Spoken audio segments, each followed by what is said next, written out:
It is world renowned that Jamaicans are beggy. We are known to be a beggy nation.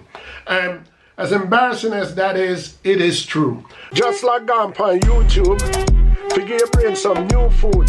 Hello people, and welcome back to the channel. If this is your first time on the channel, a special welcome to you. I ask that you check out the rest of my videos. If you like what you see, give them a thumbs up, leave a comment, but more than anything, I'm asking that you subscribe to the channel.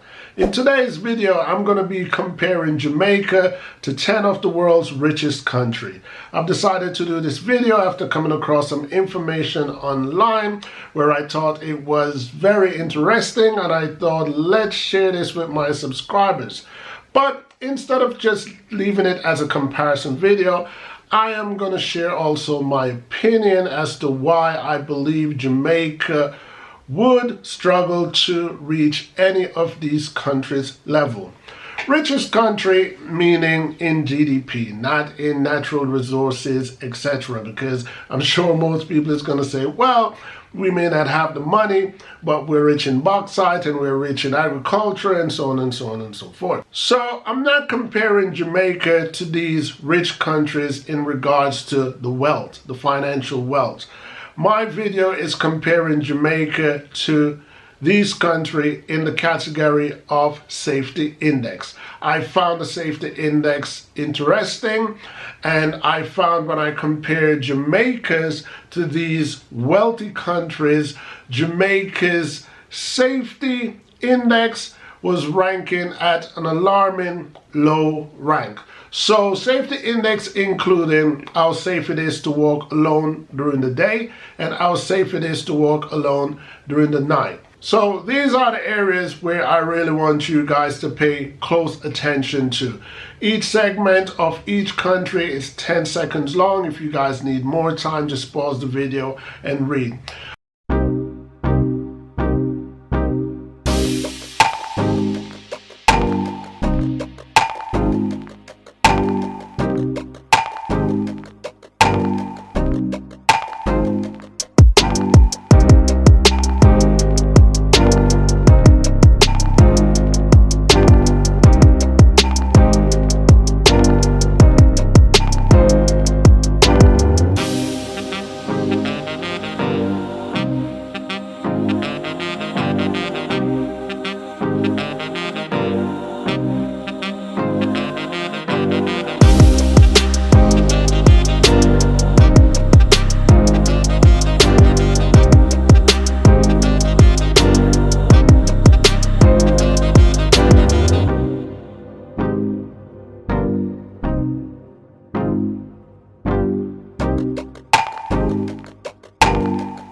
So as you can see, those countries are said to be, they are very safe, walking in daylight or even walking at night. I've had the opportunity to visit most of those countries, and I could agree that they're a very safe country to walk alone day or night. I currently live in one of those countries, and the ranking that it got, I thought it could be a little bit more. I currently live in Switzerland, and Switzerland is an extremely safe country where I believe that as a male or even a female, if they should walk the street alone at night, I would put it that they are 90% safe.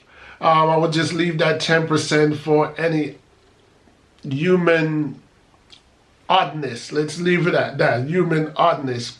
Because while living in Switzerland almost a decade now, crime like abduction or assault, they're pretty much unheard of. I'm not aware of it. So being though that I live here, I can feel the temperature of the country and know whether or not that ranking reflects on the truth or not. With that same token, I would like people who live in Jamaica to agree whether or not they believe that this reflects truth on Jamaica. Is Jamaica that unsafe, or is Jamaica that unsafe at night, or is Jamaica that unsafe in the daytime? Again, we're not talking about one parish in Jamaica, but we're talking about the 14 parishes as a collective. During the day, it is said that Jamaica is just safe in its 50s, 53, and during the night, they're saying Jamaica is safe at about 29. That is scary if that reflects the truth.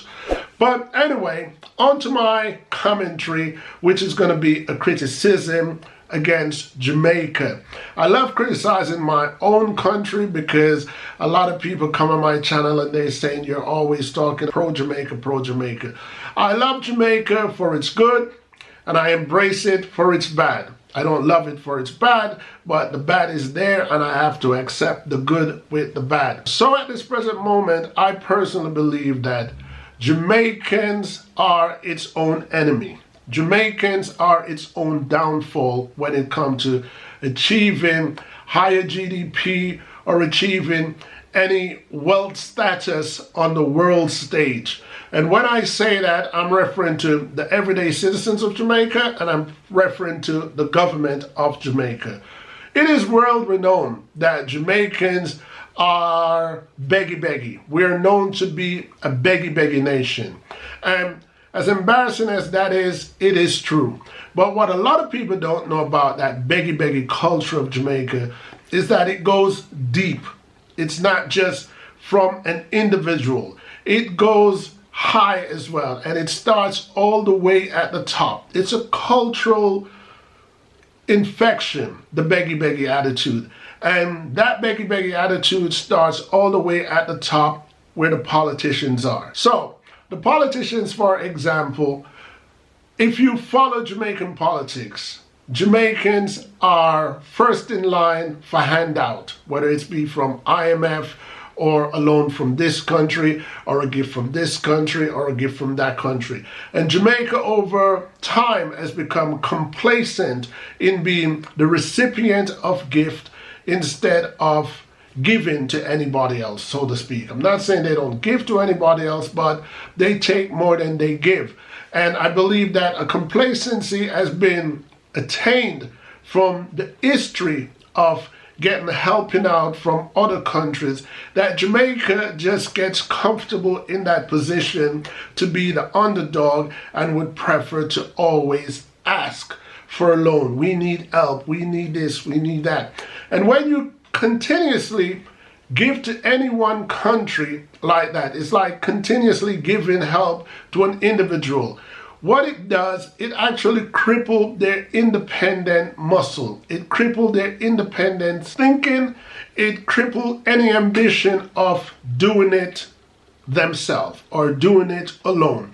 And that is what I think of my country, Jamaica. On the flip side, where I believe the everyday citizens are also a cause to us not achieving such wealth status, is because from visiting these countries and for living in one, what I do know about these countries is wealthy countries tend to have a lot of rules. And Jamaica does not have a lot of rules. Jamaica has a lot of rules in the books, but Jamaica doesn't enforce a lot of rules. So from my personal point of view, I believe that The lack of enforcement of rules is a crippling factor to Jamaica and its GDP getting any better, or for Jamaica and its wealth status getting any better. If you have a lot of rules, then in order for it to work, you need a lot of people who respect the rules. So you need a lot of law-abiding citizens. So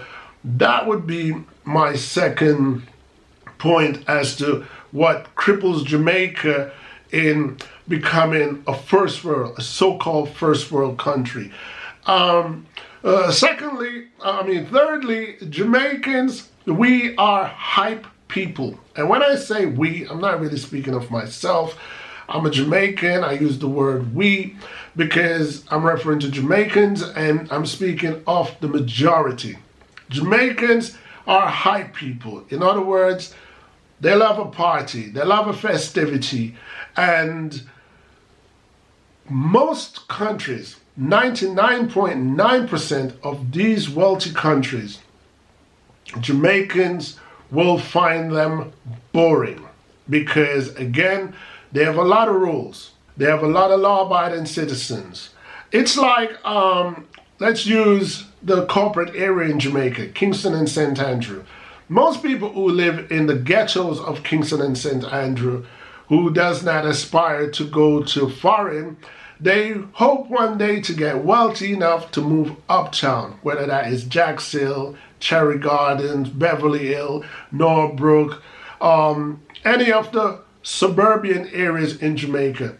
But if you guys should take the time out one of these days just to drive through any of those posh neighborhoods in Jamaica, you will find a particular similarity to those neighborhoods as they are to these countries, these wealthy countries. They're usually quiet, they're usually boring. One individual tend not to know who live next door to them. They don't know their neighbors and they could care less who live next door to them.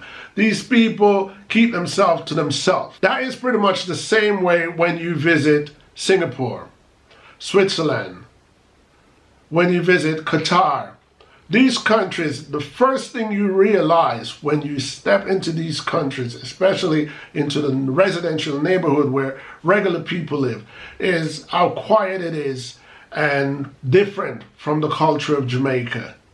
I say to people all the time when I talk to them about Switzerland, Switzerland is so quiet that if someone should honk their horn, it would turn head. It's not something that you hear every minute or every, I want to say, it's not something that you ever hear, but I'm sure I've heard someone honk their horn before, but it is so rare that I'd have to think.